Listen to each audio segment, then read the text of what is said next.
The summer sun dipped low over Lake Chelan, casting a warm, golden glow across the tranquil waters. A group of teenage friends had set up camp on the lake shore, ready for a night of fun and freedom.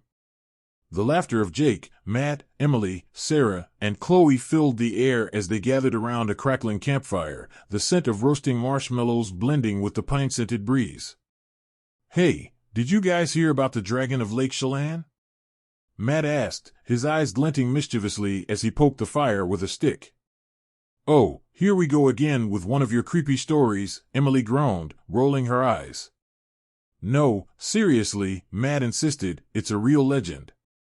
They say there's this dragon that lives in the lake. People have seen it for centuries. Big, scaly, and with eyes that glow in the dark." "Yeah, right," Jake laughed, taking a sip of his soda. "You're just trying to scare us." Sarah, always the skeptic, added, "It's probably just old folklore. Every lake has some kind of monster story." Chloe, on the other hand, shivered a little, her imagination running wild. "Well, real or not, I think we should stay close to the fire. Just in case." The group laughed, but an uneasy silence fell over them as the sun disappeared below the horizon and the stars began to dot the sky. The lake, now a dark, reflective surface, seemed to stretch infinitely into the night. As the evening wore on, the teens' energy began to wane. The fire crackled and popped, providing the only light and warmth against the encroaching darkness. Suddenly, a loud splash echoed from the lake, startling everyone.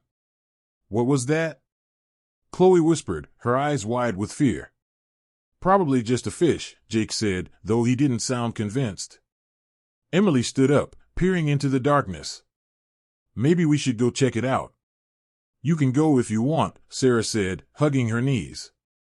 "I'm staying right here." But curiosity got the better of the group, and they cautiously approached the water's edge, flashlights in hand.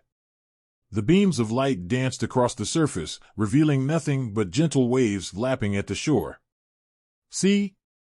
Nothing to worry about," Jake said, turning back towards the campfire. But just as he spoke, another, louder splash erupted from the lake, followed by a low, rumbling growl that seemed to shake the ground beneath their feet. The friends froze, their flashlights now fixed on a spot about 20 yards out into the lake. There, breaking the surface, was a massive, serpentine form. It glistened in the moonlight, covered in dark, iridescent scales. Two glowing eyes stared back at them, filled with an ancient, malevolent intelligence. "Oh my God," Emily breathed, her voice trembling. "It's real." Before anyone could react, the creature surged forward, its enormous body undulating through the water with terrifying speed. The teens turned and ran, adrenaline fueling their desperate sprint back to the campsite. "Get in the tents!" Matt shouted, but Jake, ever the quick thinker, grabbed a large piece of burning wood from the fire. "Stay back," he yelled, brandishing the makeshift torch as the dragon emerged from the water, its jaws wide and revealing rows of razor-sharp teeth. The creature hesitated, seemingly wary of the fire.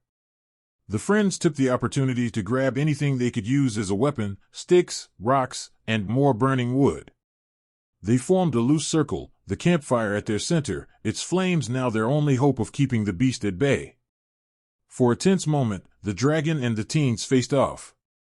The dragon's growl resonated in their bones, and its glowing eyes were hypnotic and terrifying. But Jake held his ground, thrusting the torch forward whenever the creature tried to advance. "We need to get out of here," Sarah cried, tears streaming down her face. "But how?" Chloe whimpered, her voice barely audible over the dragon's growls. "There." Matt pointed to a narrow path leading up the hill, away from the lake. "If we can reach higher ground, maybe it'll leave us alone." "Go," Jake ordered. "I'll keep it distracted." "No way," Emily protested. "We're not leaving you. Just go. Now." Jake shouted, and reluctantly, the group began to retreat up the path, glancing back to see Jake bravely standing his ground. The dragon lunged, and Jake swung the torch, the flames roaring to life and forcing the creature to recoil.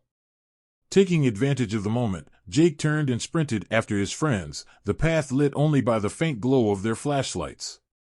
The climb was steep and treacherous, but fear drove them on. Behind them, they could hear the dragon crashing through the underbrush, relentless in its pursuit.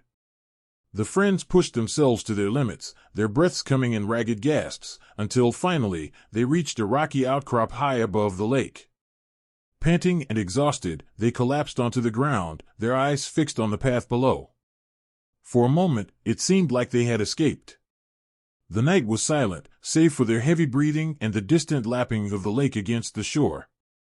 But then, with a roar that shook the very ground, the dragon burst into view, scaling the path with terrifying ease. Its glowing eyes locked onto the teens, filled with a hunger that chilled them to the core. "This is it," Chloe sobbed. "We're done for." "No, we're not," Jake said, standing up and facing the creature once more. "We've got to fight. It's our only chance." Summoning the last of their strength, the friends gathered rocks and sticks, preparing for a final stand. The dragon advanced, its growls echoing off the rocky walls. Just as it was about to strike, a loud, piercing whistle cut through the night. Startled, the dragon paused, its head whipping around to locate the source of the sound. The teens turned to see a group of park rangers, armed with flare guns and rifles, descending the hill. "Get down," one of the rangers shouted, and the teens hit the ground as flares and gunshots filled the air. The dragon roared in pain and fury, recoiling from the bright lights and loud noises. Finally, with a last, baleful glare, it turned and slithered back down the hill, disappearing into the darkness. The rangers helped the shaken teens to their feet. "Are you all okay?" the lead ranger asked, his face a mix of concern and disbelief. "We are now," Jake said, his voice trembling with relief. "Thank you." As they made their way back to the campsite, the teens couldn't help but glance back at the lake, now calm and peaceful under the starlit sky. They knew they would never forget this night, the night they encountered the dragon of Lake Chelan and lived to tell the tale.